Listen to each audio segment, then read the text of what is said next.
जय हिंद दोस्तों। इसके पहले वाले क्लास में ध्यान रखना, हम आपको कुछ क्वेश्चंस बताए थे जो परीक्षा की दृष्टि से इंपॉर्टेंट थे और वो फिक्स वो क्वेश्चंस आपके परीक्षा में पूछे जाते हैं। ठीक, वो क्वेश्चन इतने इंपॉर्टेंट है कि ध्यान रखना वो फिक्स आपके परीक्षा में पूछे जाते हैं। ठीक, हम ये नहीं कहेंगे आपसे कि वो प्रश्न सेम टू सेम वही पूछा जाएगा, लेकिन उस बेस पे आपसे प्रश्न जो है परीक्षा में पूछे जाएंगे। ठीक, अब ध्यान रखना आज की क्लास में कुछ और क्वेश्चन इंपॉर्टेंट क्वेश्चन हम आपको बताएंगे। ध्यान रखना जिनके बेस पर आपसे परीक्षा में प्रश्न पूछे जाएंगे। ये फिक्स है, ध्यान रखना 4 नंबर और 6 नंबर में ये फिक्स है कि वो प्रश्न आपके आएंगे। ठीक, और ये भी ध्यान रखना एक प्रश्न आपको ऐसा बताएंगे जो 2 नंबर में पूछेगा और कंफर्म पूछेगा। ठीक, तो सबसे पहले जो 2 नंबर में पूछेगा वो फिक्स नंबर क्वेश्चन है, पहले उस क्वेश्चन को हम लोग देख लेते हैं। ठीक, तो शुरू करते हैं आज के क्लास को। सबसे पहले जो आपका 2 नंबर में प्रश्न पूछेगा वो क्या पूछेगा, जैसे दे दिया है यहाँ पे, सिद्ध कीजिए कि 3 + 2 करड़ी में 7 एक अपरिमेय संख्या है। हमें इस प्रश्न में यह सिद्ध करना है कि 3 + 2 करड़ी में 7 क्या एक अपरिमेय संख्या है। हमें यही चीज सिद्ध करनी है। कैसे सिद्ध करेंगे इसको देख लेते हैं। ठीक, तो अब सबसे पहले हम लोग शुरू करते हैं इसको सॉल्व करना। तो सबसे पहले हमें क्या सॉल्व करना है, ध्यान देना,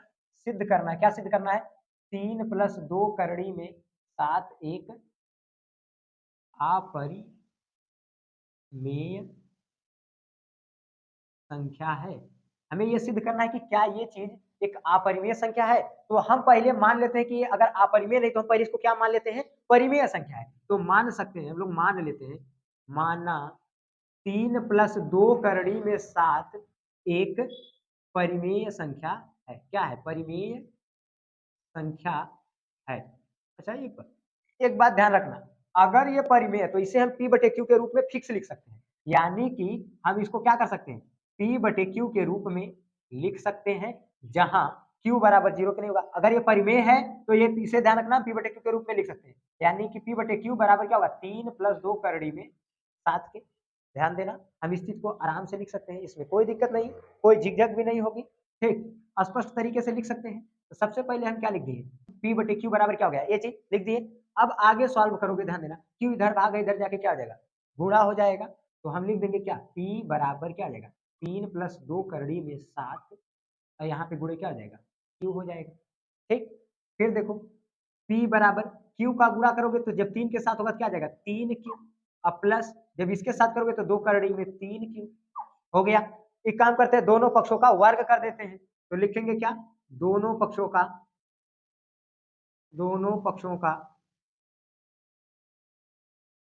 वर्ग करने पर, दोनों पक्षों का वर्ग करेंगे तो क्या आ जाएगा, ध्यान देना, P का स्क्वायर बराबर 3Q + 2 करड़ी में 3Q पूरे का स्क्वायर। स्क्वायर से स्क्वायर क्या आ जाएगा, कट जाएगा। तब P बराबर क्या बचा, 3Q + 2 करड़ी में 3Q। अब हम क्या करते हैं, Q को दोनों में से कॉमन ले लेते हैं। भाई Q कॉमन मिलेगा, ले लो। तो P बराबर क्या आ जाएगा, 3 + 2 करड़ी में 3 और गुणे क्या आ जाएगा, Q को कॉमन ले लिए। अभी काम करो, ये चीज इधर क्या है, गुणा है, इधर आके क्या आ जाएगी, भाग। ये इधर गुणा है, इधर आके क्या आ जाएगा, भाग। तो यहाँ पर लिख दो P/3 + 2 करड़ी में 3 बराबर क्या आ जाएगा, Q। ठीक है, तो अब ध्यान रखना, अब स्पष्ट तौर पर आप लिख सकते हो, अगर नीचे वाले से भाग करोगे तो P कटना चाहिए। तो यानी कि लिख सकते हो कि P से 3 + 2 करड़ी में 7 विभाजित होगा। ठीक है, अगर ये इससे विभाजित होगा तो इसलिए 3 + 2 करड़ी में 7 से क्या होगा, P भी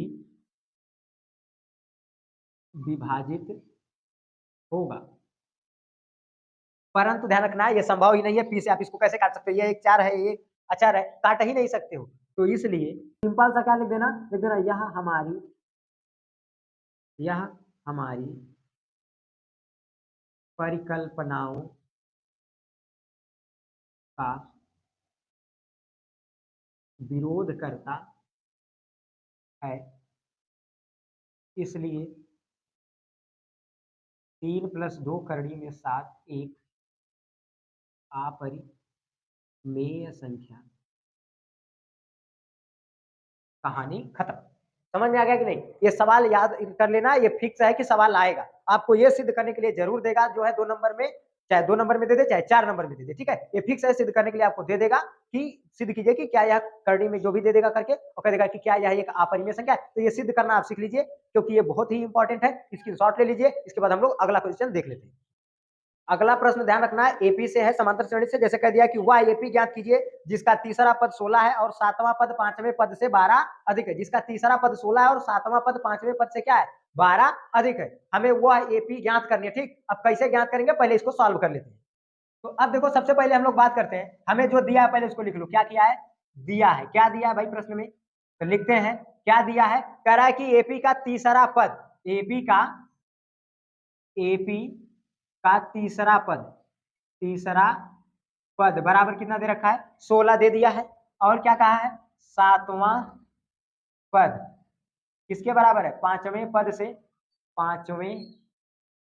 से 12 अधिक है। पांचवें पद से कितना अधिक है, 12 अधिक है। ठीक, हमें ज्ञात क्या करना है, उसको लिख लो। ज्ञात करना है, क्या ज्ञात करना है भाई साहब, हमें एपी ज्ञात करनी है। एपी हमें पता नहीं है, यानी समांतर श्रेणी हमें पता नहीं है। तो अब सबसे पहले हम क्या देंगे, प्रमाण। क्या देंगे, प्रमाण। अब प्रमाण का मतलब है सिंपल सा, इसको सीक्वेंस में सॉल्व करते चले जाओ। अब ध्यान रखना, सबसे पहले हम क्या लिखेंगे, एपी का क्या दे रखा है, तीसरा पद 16 दे रखा है, अर्थात हम लिख सकते हैं तीसरे पद को a प्लस 2d, यही ना लिख सकते हैं तीसरा पद। तीसरे पद को क्या लिख सकते हैं, a प्लस 2d बराबर क्या होगा, 16। जब आपको समांतर श्रेणी पढ़ाए थे तो उसमें इस चीज को पूरे डिटेल में समझाए थे। इसको क्या मान लेना, समीकरण 1। इसको क्या मानोगे, समीकरण 1। कह रहा है सातवां पद पांचवें पद से 12 अधिक है, यानी कि सातवां पद बराबर, तो सातवां पद पांचवें पद से 12 अधिक है, तो यानी हम पांचवें पद में अगर 12 जोड़ देंगे तो सातवें के क्या आ जाएगा, बराबर हो जाएगा। तो ध्यान देना, सबसे पहले हम क्या लिखेंगे, पांचवा पद, तो क्या लिखेंगे a प्लस 4d, इसमें प्लस कर देंगे 12। ठीक ना, बराबर में अगर कुछ नहीं है तो 0 हो जाएगा। 12 प्लस इधर आके माइनस, तो a प्लस 4d बराबर माइनस क्या हो जाएगा, 12। इसको क्या मान लो, समीकरण 2। इसको क्या मान लेंगे, समीकरण 2 मान लेंगे। ठीक है, अब ध्यान देना, समीकरण 1 और 2 दिखाई दे रहा है, समीकरण 1 और 2 की तुलना कर देंगे, हमें किसका मान पता चल जाएगा, a का भी पता चल जाएगा, d का भी पता चल जाएगा। इसके बाद हम वैल्यू आराम से निकाल लेंगे। तो लिखेंगे समीकरण 1 तथा 2 की तुलना करने पर, समीकरण 1 और 2 की क्या कर देंगे, तुलना। तो समीकरण 1 और 2 की तुलना करेंगे, समीकरण 1 क्या लिखा है, देखो a प्लस 2d बराबर 16। समीकरण 2 क्या लिखा है, a प्लस 4d बराबर -12। समझ में आ गया कि नहीं। अब शुरू करते हैं, ध्यान देना, शुरू करेंगे तो इधर प्लस है तो माइनस, ए माइनस है तो प्लस, ए खत्म हो जाएगा। अब देखो ये ध्यान रखना, ए भी प्लस है तो माइनस हो जाएगा, बढ़ के सामने माइनस तो क्या लगेगा, माइनस लग जाएगा। 4d में से 2d घटाओगे क्या बचेगा, 2d बराबर 16 में से, ध्यान देना 12 16 जुड़ जाएंगे, कितना जाएगा 28। भाई ये भी प्लस, ये भी प्लस, दोनों जुड़ जाएंगे, कितना जाएगा 28। तो माइनस 2d गुणा इधर जाके क्या जाएगा, भाग। तो d बराबर 28 बटे माइनस का 2, काटोगे तो माइनस का 14 निकल जाएगा। ठीक है, तो अर्थात d बराबर क्या निकल के आ गया, यानी कि यहां देख लो d बराबर क्या निकल के आ गया, माइनस का 14। d बराबर क्या निकल के आ गया, -14। d का मान पता चल गया, d का मान रख देंगे समीकरण 1 में, लिखेंगे d का मान समीकरण 1 में रखने पर, वही समीकरण 1 क्या है, ध्यान देना, a प्लस 2d बराबर 16 है। तो लिखेंगे a का मान नहीं पता, प्लस 2 गुणे d का मान -14 बराबर 16। तो a प्लस माइनस का गुणा माइनस हो जाएगा, 14 दूनी कितना हो जाएगा 28 बराबर 16। तो 28 माइनस इधर जाके प्लस, तो a बराबर 16 प्लस 28 आ जाएगा। a बराबर आपका फाइनल आंसर निकल के आ जाएगा कितना, 44। कितना आ जाएगा, 44। a की वैल्यू आपको पता चली गई। अब ध्यान देना, d का मान निकल गया, a का मान निकल गया, हमें क्या ज्ञात करनी थी, ap ज्ञात करनी थी। तो ap बराबर ध्यान रखना क्या होता है, ap बराबर क्या होता है, a यानी प्रथम पद, a प्लस d दूसरा पद, a प्लस 2d तीसरा पद, डॉट डॉट डॉट, ऐसे ap बन जाती है हमारी। तो सबसे पहले हम a को ज्ञात कर लेते हैं, a का मान 44 दिया था, पता चल गया। हम दूसरा पद निकाल लेते हैं a प्लस d को, a प्लस d बराबर क्या होगा, a का मान 44 है, अब प्लस d का मान कितना है भाई, d का मान -14, तो माइनस कितना आ जाएगा 14। सॉल्व करोगे तो कितना आएगा 44 और -14 बराबर कितना निकल के आ जाएगा, 44 - 14 सॉल्व हो जाएगा तो घट के बचेगा कितना है आपका 30। कितना बचेगा 30। तो a प्लस डी बराबर 30 आ गया। अब तीसरा पद आपको पहले से भी दे रखा है और निकाल के भी बता दे रहे हैं, a प्लस 2d, ये तीसरा पद है आपका, ये पहले से 16 दे ही रखा था लेकिन इसको सॉल्व करके बताते हैं। a का मान 44 अब प्लस 2 गुणे d का मान -14, तो देखो 44 है तो 44 आ जाएगा और प्लस माइनस का गुणा माइनस आएगा, 14 दूनी 28। तो सॉल्व कर दोगे तो बराबर बचेगा कितना? 16। तो a प्लस 2d बराबर कितना आ जाएगा? 16। तीसरा पद पता चल गया, दूसरा पद पता चल गया, पहला पद पता चल गया। तो इसलिए AP बराबर आप क्या लिख दीजिएगा? AP बराबर 44, 30, 16 डॉट डॉट डॉट। AP आपकी बनके तैयार है। ये ध्यान रखना, ये क्वेश्चन बहुत इंपॉर्टेंट है। ये क्वेश्चन भी आपका परीक्षा में आता है, फिक्स आएगा। AP से आपका ये क्वेश्चन फिक्स आएगा, तो इसलिए इस क्वेश्चन को भी आप तैयार कर लीजिएगा। ठीक, अब इसके बाद इसका स्क्रीनशॉट ले लीजिए, फिर अगला क्वेश्चन देख लेते हैं। अगला क्वेश्चन क्या है? अगला क्वेश्चन कह रहा है कि 2x प्लस 3y बराबर 11 और 2x माइनस 4y बराबर माइनस 24 को हल कीजिए और यम का वह मान ज्ञात कीजिए जिसके लिए y बराबर यम एक्स प्लस 3 हो। ये क्वेश्चन भी ध्यान रखना, बहुत इंपॉर्टेंट है। ये क्वेश्चन भी आपका परीक्षा में आपसे पूछा जा सकता है। ठीक, तो ये क्वेश्चन भी बहुत इंपॉर्टेंट है। हम ये नहीं कहेंगे कि सेम टू सेम रहेगा, लेकिन पैटर्न पूरा यही रहेगा। तो इस तरह से आपसे क्वेश्चन पूछा जा सकता है। तो इस क्वेश्चन को भी हम लोग देख लेते हैं। तो सबसे पहले हम लिख लेते हैं दिया है। क्या दिया है ध्यान देना भाई, दिया क्या है आपको? सबसे पहले ध्यान देना, सबसे पहले समीकरण एक दिया। समीकरण एक क्या दिया है? 2x प्लस 3y बराबर 11। ये क्या दे रखा है? समीकरण एक दे दिया है। फिर ध्यान रखना, आपको दे दिया है 2x माइनस 4y बराबर माइनस का 24। ये समीकरण दो दे दिया है। हमें ज्ञात क्या करना है? ध्यान देना, ज्ञात करना है। क्या ज्ञात करना है? यम का मान जब y बराबर यम एक्स प्लस 3। ठीक है, हमें यम का मान ज्ञात करना। तो सबसे पहले क्या करेंगे? समीकरण एक और दो को सॉल्व करके एक्स वाई का मान निकाल देंगे, यहाँ वैल्यू पुट कर देंगे, यम का मान निकल के आ जाएगा। कैसे करेंगे? तो लिखेंगे प्रमाण। क्या लिखेंगे? प्रमाण। लिखेंगे समीकरण एक तथा दो से, समीकरण एक और दो की तुलना करने पर। तो समीकरण एक तथा दो की तुलना करने पर, तो समीकरण एक क्या है? 2x प्लस 3y बराबर 11। समीकरण दो क्या है? 2x माइनस 4y बराबर माइनस का 24। हम आपको बता दिए हैं तुलना करना कैसे की जाती है भाई। यहाँ प्लस है तो माइनस, माइनस है तो प्लस, ये माइनस है तो प्लस, ये सेम सेम कट जाएगा, ये भी प्लस जुड़ जाएगा, 4 3 7y बराबर, ये भी दोनों जुड़ जाएंगे, ये भी प्लस हो गया, जुड़ के कितना जाएगा? 35। तो y बराबर ध्यान देना 7 गुणा इधर आके भाग, तो 35/7 काट दो कितना जाएगा? 5। तो y बराबर कितना गया निकल के? 5। ठीक है, y का मान आपको पता चल गया। अब y का मान कहाँ रख देंगे? समीकरण एक में। तो लिखते हैं y का मान समीकरण एक में रखने पर, भाई y का मान समीकरण एक में रखोगे, समीकरण एक क्या दिख रहा है? देखो 2x प्लस 3y बराबर 11 दिख रहा है। समीकरण एक 2x प्लस 3y बराबर 11। तो 2x प्लस 3 गुणे y का मान 5 बराबर 11। तो 2x प्लस 5 3 15 बराबर 11। तो 15 प्लस इधर जाके माइनस, तो 2x बराबर 11 माइनस 15। तो 2x बराबर बढ़ के सामने माइनस, तो माइनस आएगा, घट के कितना बचेगा? 4। 2 गुणे इधर आके भाग, तो x बराबर -4/2 काट दोगे निकल के आएगा -2। तो x बराबर -2। y का मान पता चल गया, x का मान पता चल गया। तो अब हमें m का मान निकालना था, तो सिंपल सा क्या लिख देना? लिख देना y बराबर m x प्लस 3 से, तो भाई यहीं से निकलेगा m का मान। तो ध्यान देना, लिखेंगे y का मान 5 था, 5 m गुणे x का मान -2, तो -2 प्लस 3 है तो 3, 2 इधर 3 इधर प्लस इधर आके माइनस, तो 5 माइनस 3 बराबर m गुणे -2। तो 3 घट जाएगा, क्या बचेगा? 2 बराबर m गुणे -2, -2 गुणे इधर आके भाग, तो 2/-2 बराबर m। तो काट दोगे बचेगा 1 -1, तो m बराबर माइनस का 1। आपका क्या निकल के आ जाएगा? आंसर। ये क्वेश्चन भी बहुत इंपॉर्टेंट था, इसको भी बता दिए। इसके बाद ध्यान देना, अभी दो क्वेश्चंस ऐसे हैं जो बहुत इंपॉर्टेंट हैं, जो फिक्स पूछे जाते हैं। ठीक है, 4 नंबर में तो फिक्स पूछा जाता है। ठीक है, और कभी कभार 6 नंबर में भी पूछ देता है। तो पहले हम उसमें का जो 4 नंबर में फिक्स पूछता है, पहले उस क्वेश्चन को देख लेते हैं। अब ध्यान देना, अगला प्रश्न क्या है जो बहुत इंपॉर्टेंट है। अगला प्रश्न है, निम्नलिखित बारंबारता बंटन किसी मोहल्ले के 68 उपभोक्ताओं की बिजली की मासिक खपत दर्शाता है।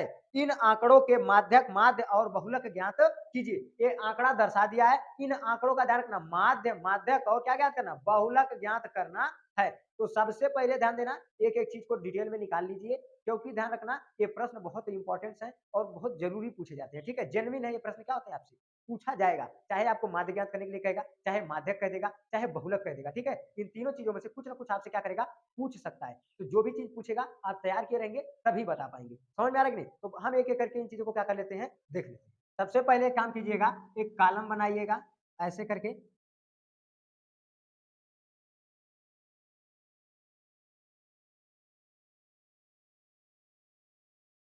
सबसे पहले ऊपर वाले में मासिक खपत, क्या लिखना है इसमें, मासिक खपत, जो भी दिया है। फिर नीचे दिया उपभोक्ताओं की संख्या, इसमें लिख देना उपभोक्ताओं की संख्या, उसको इसमें लिख दीजिएगा। इसके बाद इसमें लिख दीजिएगा सिग्मा एक्स आई और sigma F F I X I, क्योंकि इसका नाम खुद ही होता है सिग्मा एफ आई, ठीक है। तो अब सबसे पहले ध्यान दीजिएगा, इसमें क्या दिया है, 65 से 85 दे रखा है, फिर 85 से 105 दिया है, फिर ध्यान रखना क्या क्या दिया है, 105 से 125 दे रखा है, फिर 125 से, फिर 125 से 145 दिया है, फिर 145 से, फिर 145 से 165 दिया है, फिर 165 से 185 दिया है, और फिर 185 से 205 दिया है। हो गया।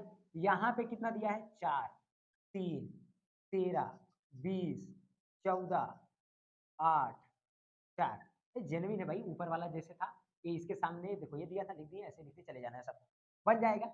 अब ध्यान देना, सिग्मा एक्स आई कैसे निकालोगे, इन दोनों को जोड़ना और जोड़ करके आधा कर देना, क्या निकलते चला जाएगा, सिग्मा एक्स आई। तो इन दोनों को जोड़ोगे आधा करोगे, कितना आएगा, सिग्मा एक्स आई। जब इन दोनों को जोड़ोगे तो आपका निकल जाएगा 150, कितना आएगा, 150। 150 का आधा करोगे कितना आ जाएगा, 75। फिर इन दोनों को जोड़ोगे, इन दोनों को जोड़ोगे तो आएगा 190, कितना आएगा, 190। 190 का आधा करोगे तो कितना आएगा, 190 का आधा करोगे तो आएगा 95, कितना आएगा, 95। यानी आप देखोगे तो 20 बढ़ा रहा है, कितना बढ़ा रहा है, 20 तो 20 बढ़ाते जाओ, 20 यहाँ जोड़ दोगे, इसमें कितना हो जाएगा, ये सबको जोड़ करके आधा करते चले जाओ, या तो देख लो कितने का फर्क है, उतना फर्क बढ़ाते चले जाओ। 75 में 20 जुड़ गया है 95, 95 में 20 जोड़ दो, कितना आ जाएगा, 115। 115 में 20 जोड़ दो, 135। 135 में 20 जोड़ दो, कितना आ जाएगा, 155। 155 में 20 जोड़ दो, कितना आएगा, 175। 175 में 20 जोड़ दो, कितना आ जाएगा, 195। सिंपल सा निकल जाएगा। अब ध्यान देना, इन दोनों का गुणा करके यहाँ लिखते चले जाओ, तैयार हो जाएगा आपका। जैसे इसका इसमें गुणा करोगे तो कितना आ जाएगा, देखो 4 5 20 के 0, 7 चौको 28, और 28 में यहाँ से 2 जोड़ दोगे 30, 300 आ गया। इसका इसमें गुणा कर दो, अब इसका इसमें गुणा करोगे कितना आ जाएगा, तो 5 5 5 9 27 1 28 285। इसका इसमें करो 13 5 5 5 हासिल 6 13 1 13 6 9 13 1 13 1 14 निकल गया। इसका इसमें करो 20 25 100 के 0, 20 60 60 60 के 0, 20 1 20 20 60 27। अब इसका इसमें करो 14 5 70 14 5 70 के 0, 14 5 70 70 70 के 7 हासिल 7 14 14 14 21 8 8 40 के 0 आ जाएगा, 8 7 56 56 4 कितना हो जाएगा, 56 4 60 हो जाएगा, 60 के 0, और 8 1 8 8 6 14 हो जाएगा। इसका 4 करोगे 4 5 20 के 0 आ जाएगा, 4 9 36 आ जाएगा, 4 9 4 5 20 के 0 आ गया, 4 9 37 8 हो जाएगा, 4 1 4 और 4 में हासिल की कितना 7 आ जाएगा। ठीक, अब हमें सिग्मा एफ आई एक्स आई निकालना है, इन सबको जोड़ दो भाई, तो जोड़ोगे तो कितना आ जाएगा, ये निकल के आ गया, इनको जोड़ दो, आपका सिग्मा एफ आई पता चल जाएगा, कितना आ जाएगा, 66।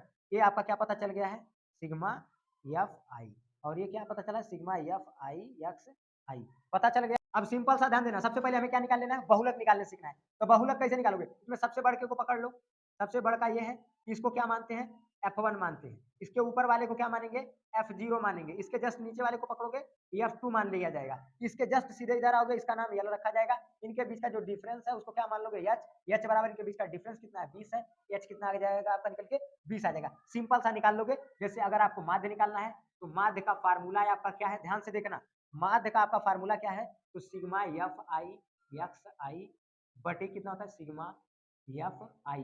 तो सिग्मा एफ आई एक्स आई, भाई सिग्मा एफ आई एक्स आई कितना आया है, 9130 बटे सिग्मा एफ आई कितना निकला है, 66। अब 66 से आप भाग कर दीजिएगा, आपका फाइनल आंसर निकल के आ जाएगा। इसके बाद आपको क्या निकालना है, बहुलक।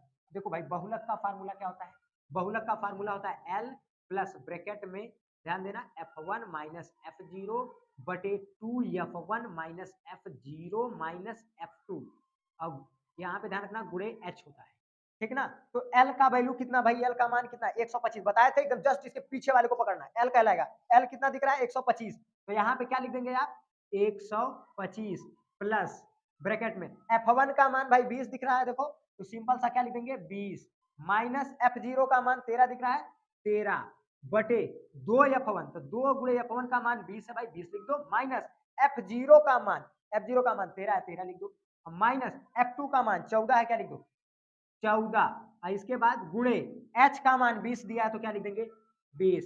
अब आगे बढ़ते हैं 125 प्लस, ध्यान देना ब्रैकेट में घट के क्या बचेगा ऊपर 7 बचेगा, 20 दूनी 40 माइनस कर दोगे, ये देखो माइनस माइनस जुड़ जाएगा, कितना आएगा 27, और यहाँ पे गुणे कितना आ जाएगा 20, तो 125 प्लस ये 7 बटे इसमें से 27 घटा दोगे 13 बचेगा, और गुणे क्या हो जाएगा 20, 20 का इसमें गुणा कर दोगे तो 125 बटे में कुछ नहीं 1, और प्लस इसका इसमें गुणा कर दोगे कितना हो जाएगा 140 बटे 13। ठीक है, अभी ध्यान देना आगे बता रहे हैं, इन दोनों का एलसीएम निकाल लेना, कितना आ जाएगा 13 निकल के आ जाएगा, इससे इसमें 13 बार भाग जाएगी, 13 का गुणा करोगे 13 बचे 65 के 5 हासिल 6, 13 दूनी 26, 26 में 6 हासिल जोड़ दोगे तो कितना आ जाएगा 32, 32 के 2 हासिल 3, 13 एक कम 13, 13 में हासिल 3 जुड़ जाएगा, कितना जाएगा 16, अब प्लस इससे एक बार जाएगी यानी 140। अब आगे इसको सॉल्व कर दीजिएगा, आपका फाइनल आंसर निकल करके क्या हो जाएगा आ जाएगा। ठीक ना, तो ये इतने जो ये क्वेश्चंस हैं, ये क्वेश्चंस बहुत इंपॉर्टेंट हैं, इन क्वेश्चंस को जितने अच्छे से हो सके